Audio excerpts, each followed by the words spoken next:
the family, our friend, our brother, Nzamba Kitonga, the clergy, viongozi wote ambao wamefika hapa, akamba mwasio, mwasio inge. We have come to pay tribute to a great Kenyan, a great lawyer, and a great Pan-Africanist, Nzamba Kitonga. This congregation itself makes a very strong statement that we have come here to pay tribute to this great man.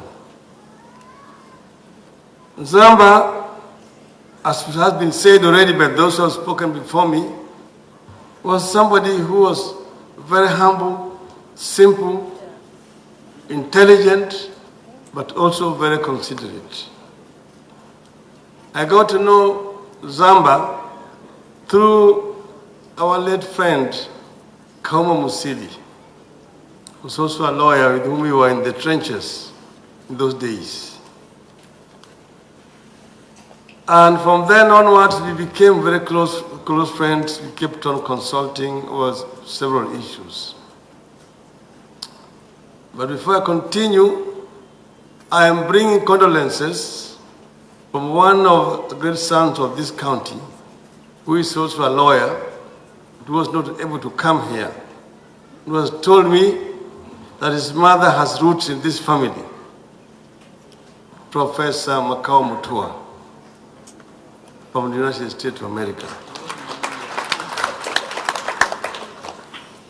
Now, Nzamba used to be one of our advisors. In those days, during the second liberation, when we were being arrested, hovio, Nzamba was always with us, and James Orengo, and the late Kauma Musili. So he has been said there, Nzamba was also a good conciliator. We were with him at Bomas of Kenya during the negotiations. And some of you remember, in Bomas of Kenya, after more than 1 year of deliberating about the Constitution, when we were in the process of finalizing the Constitution, a team walked out on us and left us there. And then those delegates who remained then had to rush to complete the document and then have it ready to be presented to Parliament. But then they went to court and blocked that constitution from being taken to Parliament. Then we ended up with the Kilifi draft. The rest is history. After that, then we had the crisis of 2007, 2008. So after the international mediation, it was agreed that one of the agendas under the Kofi Annan was the issue of a new constitution. So the decision was now taken to do a compromise. And you needed now to do a reconciliation. You needed a mediator. And that's how Nzamba found himself heading the team of the committee of experts. And you see Sango Chisoni there has spoken so passionately about Nzamba. And we know what Nzamba was able to do at that time. Some may not remember why we disagreed at Bomas. The contentious clauses to the Constitution at that time. One was the structure of the executive. Two was devolution. And three, the legislature. These are now the issues which needed to be, we needed to reconcile over. They had a very powerful team at Bomas which was against devolution. They did not want to hear anything about devolution. Some will remember At Bomas, we appointed the late Odhiambo Mbai as the chairman of the devolution committee. Odhiambo Mbai was shot in cold blood in his residence in front of his children, killed. And the killers of Odhiambo Mbai are still walking scot-free in this country today. So we know where we come from and we know where we want to go in this country. The Naivasha Accord was a firefighting document to try to bring the two sides closer together. It was not a complete project. Constitutional making is a continuous process. It cannot remain static. That's why even in the United States you have got First Amendment, Second Amendment, Third Amendment, Fifth Amendment, and so on and so forth. There are so many of those amendments. And that's where we are here today. So we pay tribute to our brother who's fallen. But then the biggest tribute that can be paid to him to ensure that the work that was started, the BBI, is completed. Nzamba himself believed very strongly in the BBI. I remember sometimes last year after we came from Kitui, because we brought reggae to Kitui. And when we came from Kitui, Nzamba called me about the story I told at Kitui about the two rivers, and I compared it to the rivers of Babylon, where some people said, and the rivers of Babylon, there we sat down, hey, we.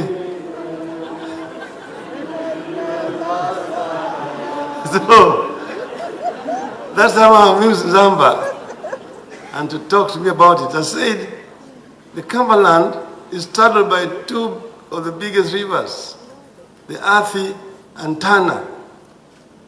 And they're all flowing across the Cumberland to Indian Ocean, taking water to Indian Ocean, which does not need water. Yet Cumberland is dry.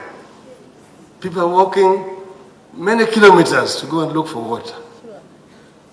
This is something that is solvable and it can be resolved, so that our women do not have to be carrying water so many kilometers to look. Animals get emaciated.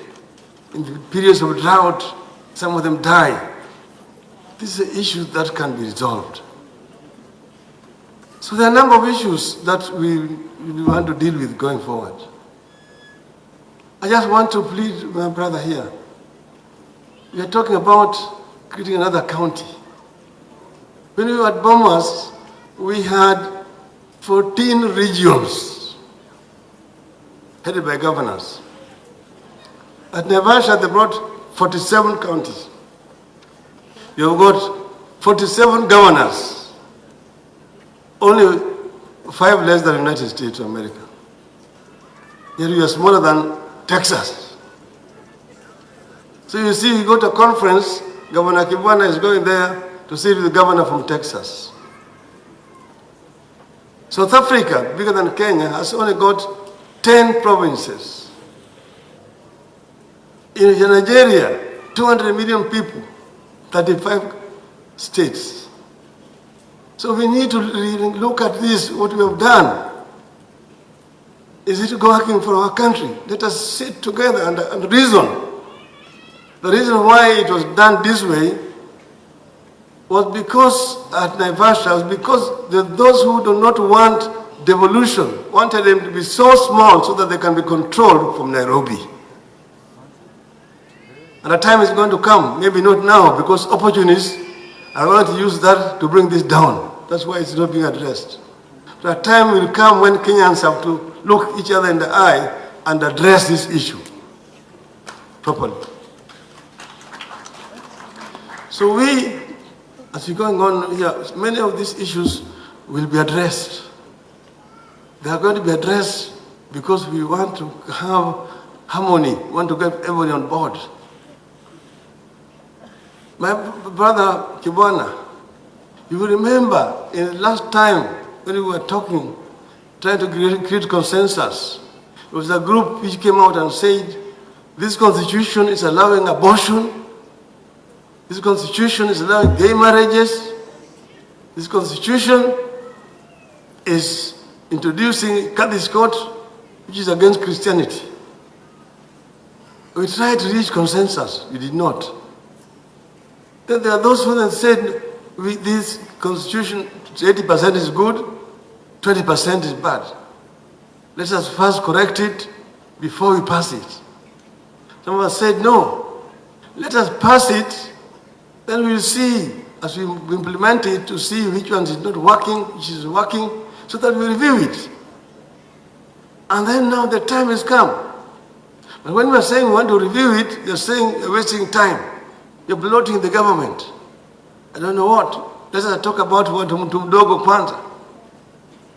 Mtu mdogo you address. That's fine. But there's very fundamental issues that need to be looked at and which have been contained in this particular document. The same people are now telling us that, oh, there's nothing wrong with this current constitution. Let us just deal with the issues of poverty, issues of Juakali, issues of Mama Mboga, issues of wheelbarrow, and so on and so forth. Those wheelbarrows we look at. But wheelbarrows cannot solve our problem as a country. The issues are much more fundamental than just giving youth the wheelbarrows. So we will move on. You remember, we campaigned here. And we told the people here that we want to move our country, take our people to Canaan. That Canaan is in our constitution. That Canaan is also in our national anthem. God bless this land of ours. Justice be our shield and defender. May it dwell in unity, peace and liberty. Plenty be found within our borders. A country in the Bible where the plenty is found is Canaan. But that plenty was not going to drop like manna from heaven. It has to come, be created through the sweat and toil of the people of Kenya. So we must create an enabling environment where the people of Kenya can create that wealth. Then we can realize the dreams of the founding fathers of our nation. That is what the founding fathers wanted. And that's why I said, yes, that was a senator who told me, we were with Kalonzo. We said we were taking the people to Canaan. I was Joshua, Kalonzo was the Caleb. When we reached we left, we crossed the Red Sea, we toiled around the deserts of Sinai, and we are now on the banks of the River Jordan. Then we found crocodiles. Tukakuta mamba. Tukaluza Kalonzo tufanye namna gani? Tukahangaika sana, tukarudi milima mingine inaitwa Uhuru Park. Baadaye tukakuta kama Uhuru vilevile anahangaika pandeli. Hata yeye vilevile anataka kuvuka na watu yake kuingia Canaan. Tukaongea tukasema basi tujenge madaraja. Ndio tuvuke naye mto Jordan tuingie wapi? Sababu inaitwa Building Bridges Initiative.